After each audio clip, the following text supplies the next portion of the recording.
Hello, Mary Van Dorn. I am so excited to introduce Mary to you today because she is an extraordinary speaking coach, has been doing it for 13 years, has been changing lives. And with us at Success Magnet, any dream that you have can be answered by one of the coaches that we're bringing on board. So this is one thing that Mary is expert at. She's helped a number of people, and I'm so excited to get her philosophy and how she is different from any other speaking coach out there. All right, Mary, come on board. I can't wait to hear this. I'm going to ask you a question first. We are starting a speakers bureau, and you are definitely going to be part of it. Many of the other coaches want to be speakers. So, Mary is not only an expert at helping people be their best self on stage, but also helping them to know how to market themselves and so forth as well. So, can you please explain to us about your speakers private archive that you're building? My speaker's private archive that it started actually that I put together that I wanted a place for the speakers that I work with to collect their stories. And one of the important things of when you're a great speaker, excuse me, is that you have stories to incorporate to your presentation. And we all have stories, and we work on bringing those out and developing those so that they fit cohesively into your presentation. And you can make great use of them for driving home a point or engaging with your audience, etc. So that was the original Speakers Archive. It's a private speakers archive. It's a journal that's available on Amazon. But the whole philosophy of our speaking institute, which is Cardiceph Speaking Institute, and that's an online school, but beyond that, we have the one-on-one coaching. Our philosophy comes from our name, which is Cardiceph, Cardiceph. And cardi is the Latin root word for heart, and then ceph is for head. Because I really believe that really great leaders and great presenters, it's because they're not just using their intellect and the skills that they have, but they're also coming from their heart. And when we come from our heart and tie that into all the skills that we have, and then we present, that's when you have a speaker that's very comfortable up there. That's when you have a speaker that's very engaging with audiences. And so that's how we came up with the Cardiceph, is using our heart and our mind when we communicate. And that doesn't mean just communicating on a huge stage. That's even if you're in a boardroom or you're in a meeting with your team and you want to engage them, you want to inspire them to follow you along. So that's kind of the concept behind the whole start of the name and what have you. I am so glad that you introduced that name because for some reason I wasn't wrapping my head around the meaning, and yet it's so indicative of what you do, the heart and the mind together. So thank you for that explanation.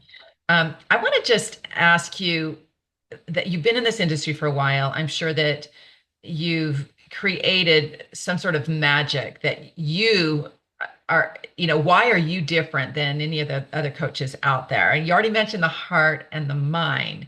So how does that extend? And as you're thinking about that, and I'm going to explain that in a second, we'd love to hear a couple of heartwarming stories about some of the people that you've served. Okay, let's start with why what we do a little bit different.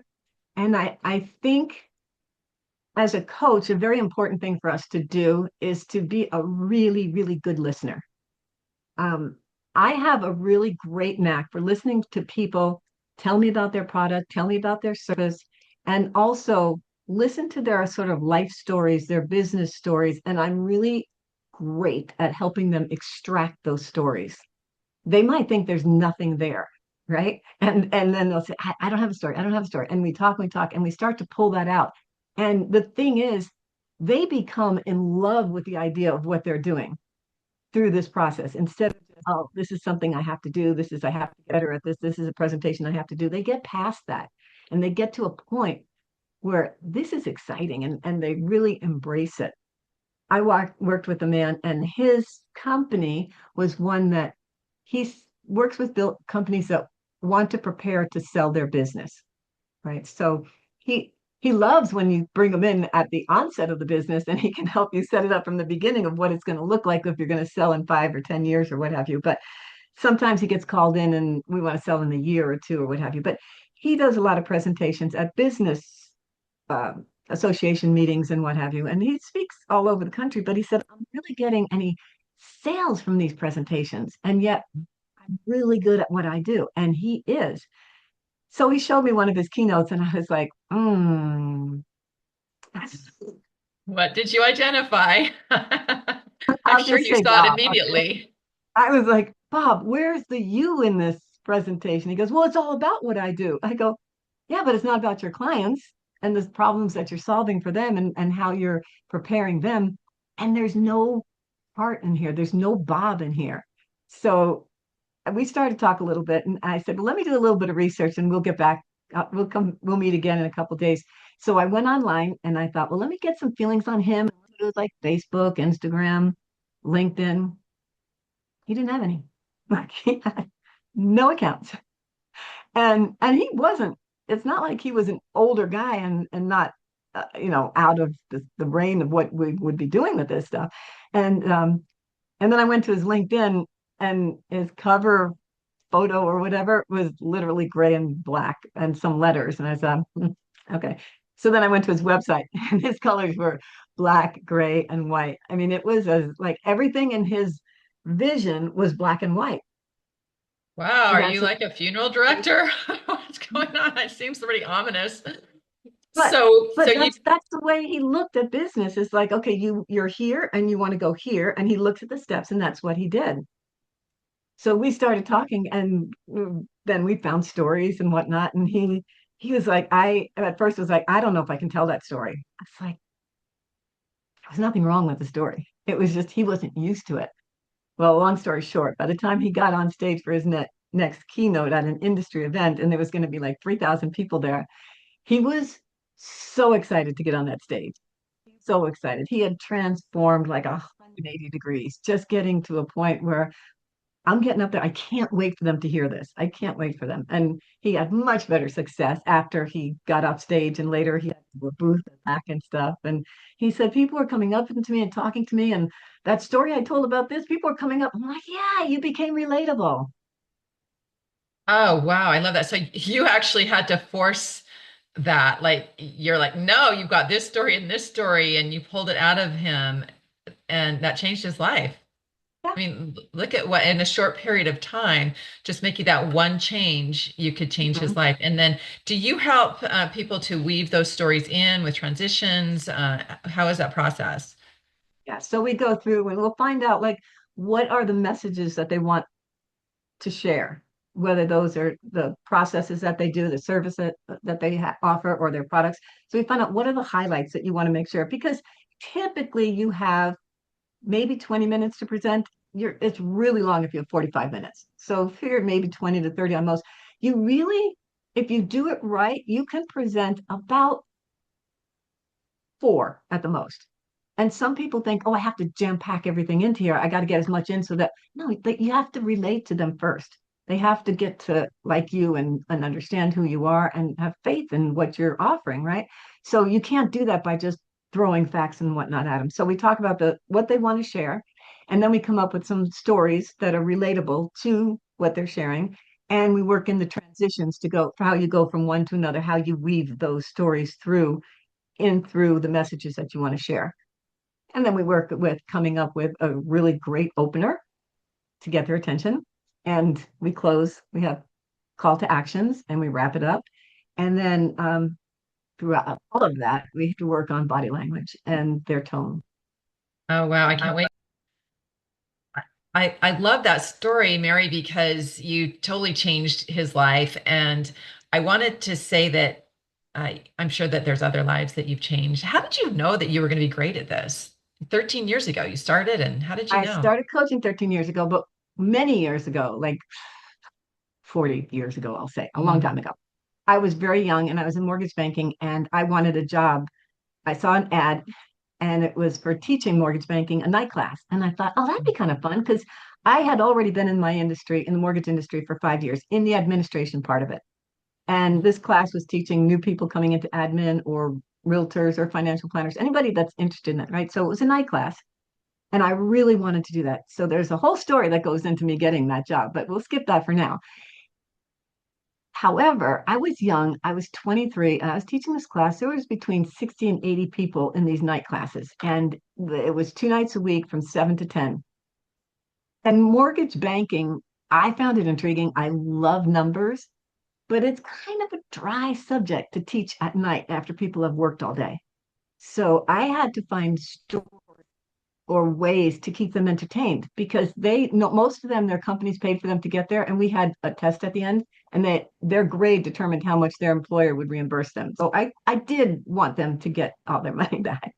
But so I learned there was a lot of things I had to do to keep them engaged and to keep this interesting and moving along every night. That's where I kind of fell in love with presenting because I could see them light up, and it became a kind of a challenge for me, and it was a game for me to see how many questions I could get them asked and whatnot. So that's where I kind of fell in love with it. Fast forward a number of years later, I had my own mortgage company, and I was working with a lot of developers, builders, and what have you. And then the construction industry started to slow down. So I was going to go out into get some more retail business and had to go face to face with realtors and financial planners. And when I was doing that, most people would go meet them at open houses or ask them for coffee or whatnot. And I thought, this is going to take freaking forever. Like, so I decided to take my skills that I learned in those classes and go to some of the really large real estate offices that had like two and three realtors with them and offer these classes for free just to get my foot in the door. And so I started doing that. And then I started to take that to industry events and where there are much larger audiences and get my name out there and get to know people. And so that was then how I really built my mortgage banking business, was getting out there on bigger stages. And as I started to do that, some of my uh, people that I work with or other colleagues would come to me and say, can you teach me how to do that? Like, you get up there and you make it look so easy. Well, I made it look easy because I started this at 23. I was scared at 23, but now fast forward, I'm like 43 or something. It is not scary anymore.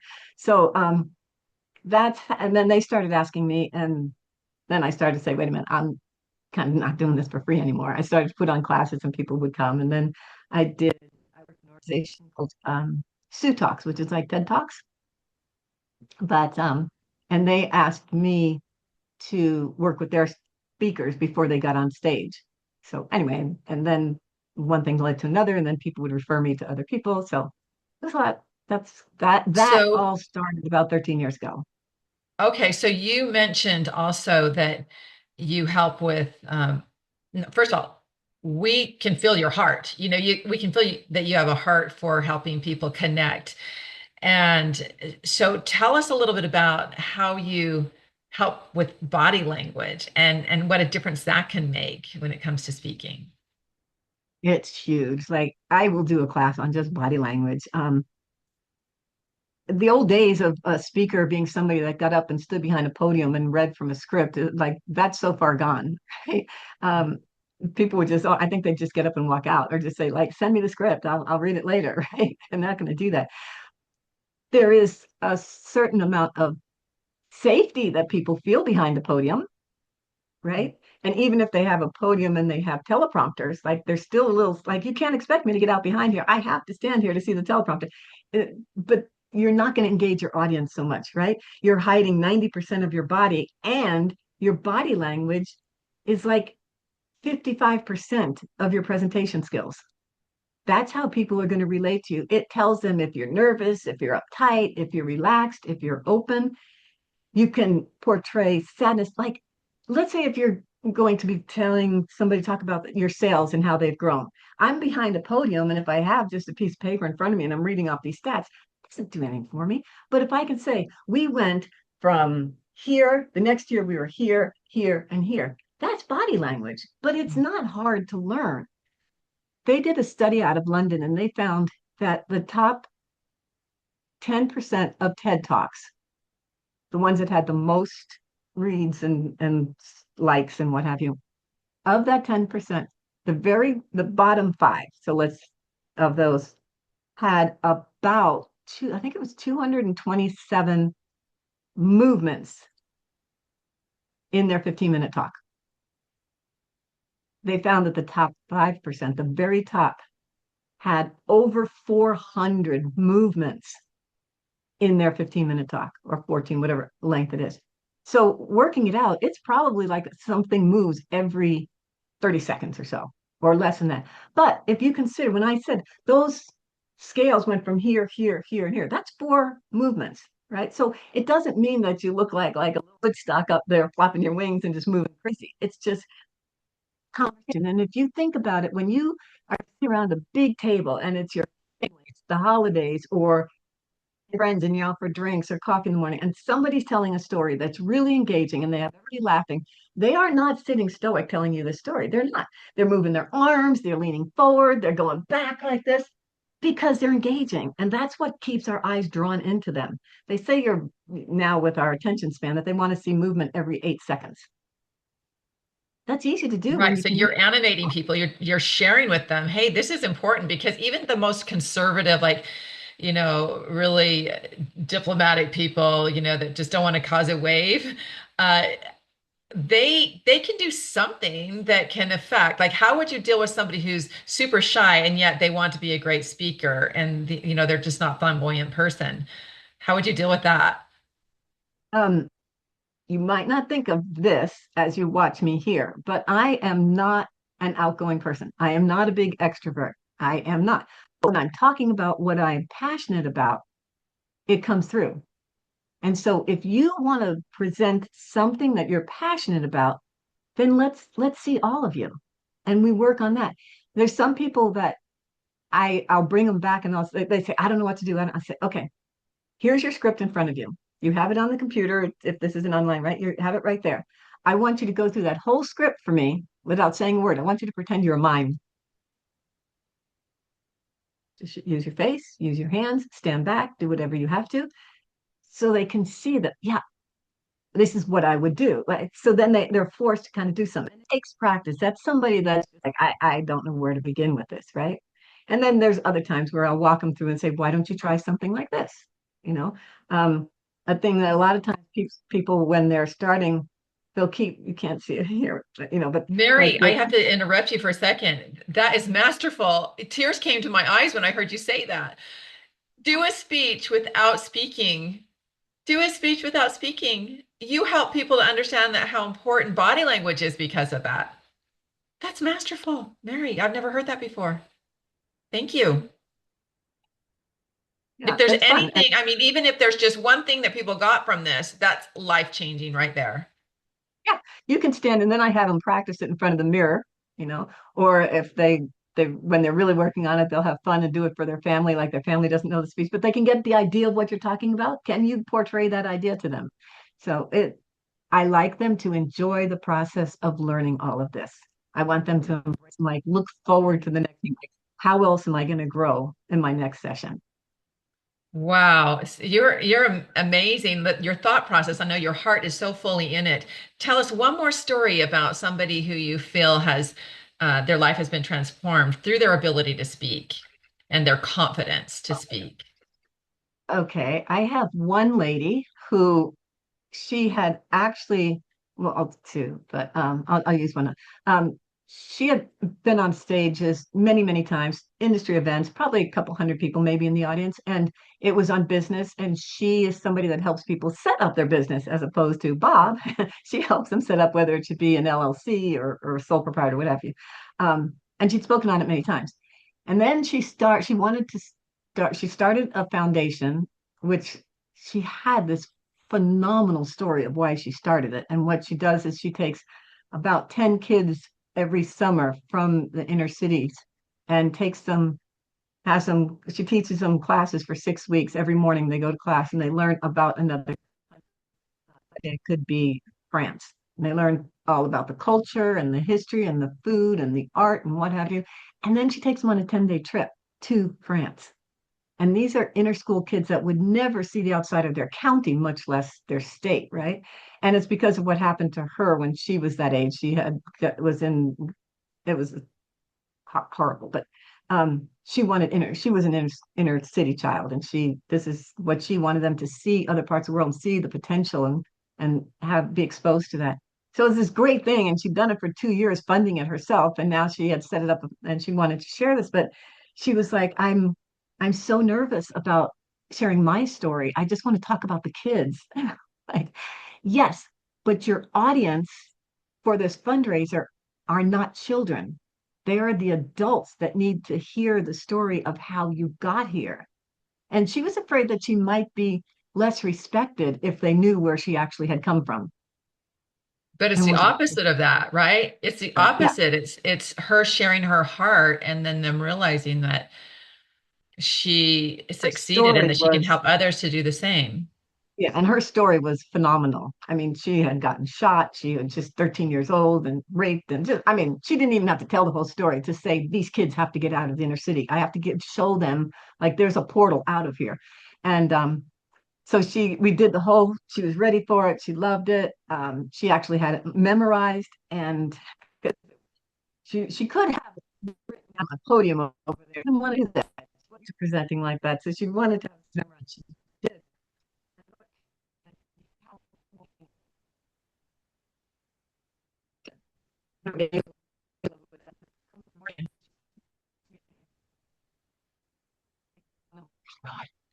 Have to do it.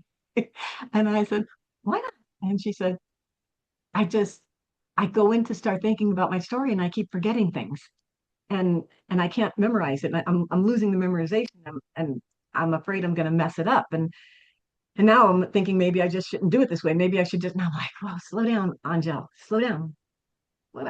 So we walked through this and we went through it and I said, Angel, this is your story. This isn't a fairy tale. This is your story. So number one, if you screw it up, nobody knows. Like, it's your story. If you forget to tell a part, nobody knows. It's okay. If you forget where you are and you improvise, it's okay. This is your talk. So then we walked through it and I said, there's 5 parts to your talk. I said, all you have to remember is this. And we went through, I said 5 things and we worked on the finger, 5 things. And then we gave an acronym to those 5 things. So she would have this. I said, if you get lost, just think of, forget what it was, like staple. And I go, stay, S is this. And that was how she would remember to keep the talk in line.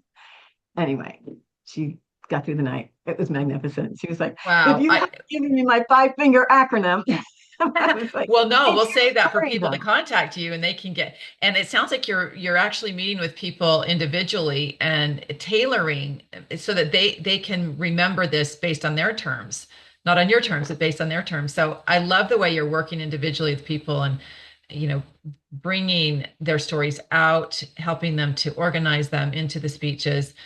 I mean, you're magic, Mary. I want to thank you for being Oh, here thank you. today. Is there anything you wanted to leave us with? Of course, we have your contact information for people to get in touch with you as they want to increase their ability to speak in front of others. Please leave us with one final little thought, and we'll wrap this up. I would just like everyone to know that, first of all, we're storytellers from when we were children. Like kids can tell the best stories, they can make up stories like crazy. So we are natural storytellers. And I really, really want you to know that if you think you have a story to share, or if you have a product you want to get out there, you have a message to get out there. That message is in your heart for a reason. And holding it, guarding it, protecting it, it's not doing you any good and it's not doing the world. So just with me, wherever it is, find a way to get that story out there. You know, it can be in a speech. It might be something that you'll end up writing a column for, or a great Facebook post. But just get the stories out and share them with the world because they're there for a reason. You're magical. Thank you, Mary. I love that. And Mary is available for a 15-minute consultation call. She's generously provided that for us for the Success Magnet members. And so please reach out to her. You know, whether it's a big project or a small project, if it involves speaking, she is your gal. Thank you for listening. Thank you so much, Laura. Mhm.